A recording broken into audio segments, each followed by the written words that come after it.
Hello दोस्तों, dream of Bharat के online classes में आप सभी का स्वागत है।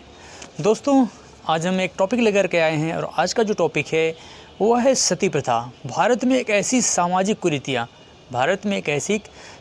कुरीति जो प्राचीन काल से लेकर के आधुनिक भारत तक जो है, भारत में एक सामाजिक प्रथा के रूप में जो है सदियों से चली आ रही थी। इसको 1829 ईस्वी में समाप्त किया गया। तो आज उसी के बारे में पूरा डिटेल से चर्चा होगा। सती प्रथा क्या है और समय समय पर जो है इसको समाप्त करने के लिए क्या क्या प्रयास किए गए, इस पे पूरा डिटेल से चर्चा किया जाएगा।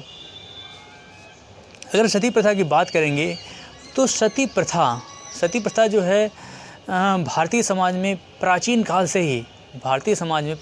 से ही विद्यमान है। हालांकि प्राचीन काल में इसका स्वरूप दूसरा था, लेकिन मध्यकाल में इसका स्वरूप कुछ और हो गया और आधुनिक भारत में इसका स्वरूप कुछ और हो गया।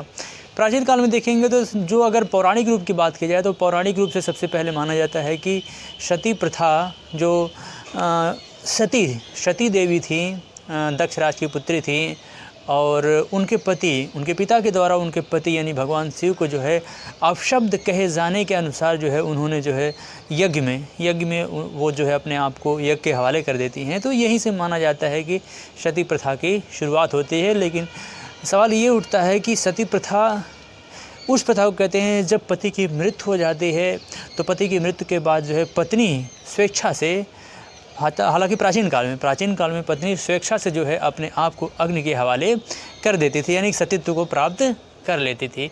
लेकिन जो है वहाँ पर तो भगवान शिव जीवित थे, तो ये थोड़ा सा इस बात को सिरे से नकारा जा सकता है। वहीं पर अगर आप देखेंगे तो सिंधु घाटी सभ्यता में अगर आप देखेंगे, भारत की एक ऐसी सभ्यता, प्राचीनतम सभ्यताओं में से एक है सिंधु घाटी सभ्यता, जहाँ से लोथल और कालीबंगा दो जगहों से युगल समाधान के साक्ष्य मिले हैं, जिसके आधार पर यह अनुमान लगाया जा सकता है कि सिंधु घाटी सभ्यता में भी सती प्रथा थी। इसके बाद देखेंगे तो धीरे धीरे यहीं से जो है इसकी शुरुआत होती है। महाभारत काल में भी देखेंगे तो सती प्रथा का वहाँ पे भी पौराणिक रूप से साक्ष्य मिलता है कि महाराजा पांडु की मृत्यु पर उनकी एक पत्नी माद्री जो है उनके साथ ही सती हो जाती हैं। तो यहाँ से भी सती प्रथा का साक्ष्य मिलता है। लेकिन सती प्रथा का जो सबसे प्रामाणिक एथेंटिक साक्ष्य मिलता है वह गुप्त काल में मिलता है। गुप्त काल में भानुगुप्त का एक अभिलेख है, भानुगुप्त का एरण अभिलेख है 510 ईस्वी में। वहाँ से सती प्रथा का साक्ष्य मिलता है। भानुगुप्त के एक मित्र थे गोपराज, जिनकी जो है हूणों से जो है युद्ध करते समय वीर गति को प्राप्त हो जाते हैं और उनकी पत्नी जो है वह अपने आप को जो है सतीत्व को प्राप्त लेती हैं। तो सती प्रथा का पहला प्रामाणिक साक्ष्य जो मिलता है वो गुप्त काल से ही मिलता है। हालांकि जो है मध्यकाल में जो है यह बड़े पैमाने पर भारत में प्रचलित रहा और प्राचीन काल में जहाँ पर स्वेच्छा से लोग सतीत्व को प्राप्त करते थे, मध्यकालीन आते आते जबरन जो है ये उन पे थोप दिया गया। उसका पूरी तरीके से उसका स्वरूप चेंज हो चुका था। और इसके बाद देखेंगे तो धीरे धीरे ये परंपरा चलती रही और ख़ासकर यह परंपरा जो है राजपूताना यानी कि श्रवण वर्ग में ज़्यादा थी। बड़े पैमाने पर जो है राजपूताना और श्रवण वर्गों में ये प्रथा देखने को मिलती थी, जिसे भारतीय समाज में जो है कलंक के रूप में देखा जाता है। जाना जाता है। हालांकि ऐसी बात नहीं है कि सिर्फ ये कुप्रथाएं सिर्फ भारत में ही विद्यमान थी, और भी देशों में देखेंगे तो ढेर सारी कुप्रथाएं विद्यमान थी। जैसे यूरोप में देखेंगे तो वहाँ पे भी डायन प्रथा थी, यानी कि डायनों को जलाने की प्रथा वहाँ पे भी यूरोप में थी। तो ऐसा नहीं है कि सिर्फ भारत में ही कुप्रथाएं थी, और भी देशों में तमाम कुप्रथाएं थी। लेकिन जो है बड़े पैमाने पर भारत में सती प्रथा विद्यमान थी और धीरे धीरे इसका स्वरूप भी बदलता जा रहा था। और हालांकि जो है मध्यकाल में देखेंगे तो मध्यकाल में ही सती प्रथा के विरुद्ध आवाज़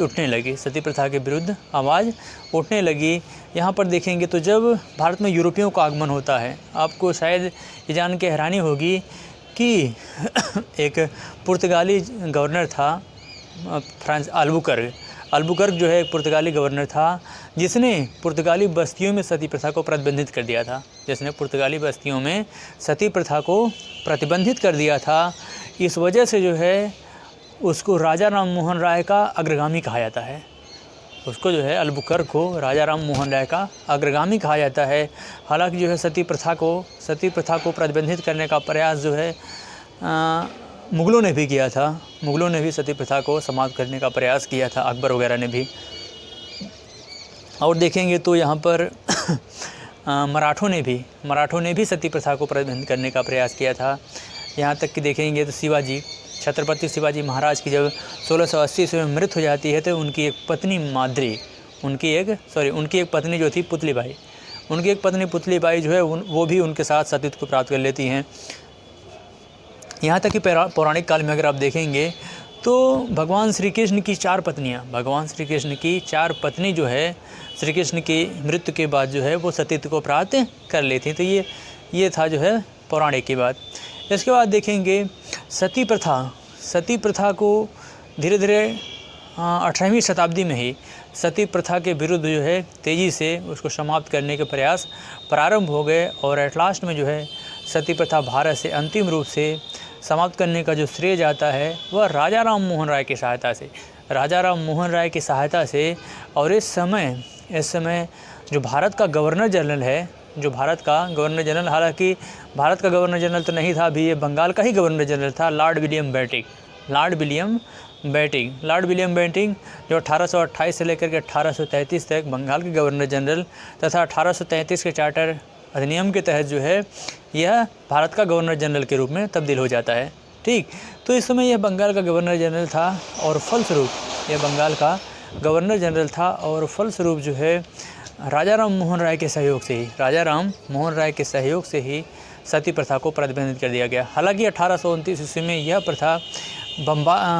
प्रथा जो है बंगाल प्रेसिडेंसी में लागू की गई, किंतु 1829 से 30 ईस्वी में यह प्रथा धीरे धीरे जो है बम्बई और मद्रास प्रेसिडेंसी में भी लागू कर दिया गया। तो इस तरीके से इस प्रथा को जो है समाप्त करने में राजा राम मोहन राय का अतुलनीय योगदान रहा, जिस वजह से जो है इन्होंने लगभग 2000 सालों से जो प्रथा भारत में चली आ रही थी उस प्रथा को जो है इनके सहयोग से ही समाप्त किया गया।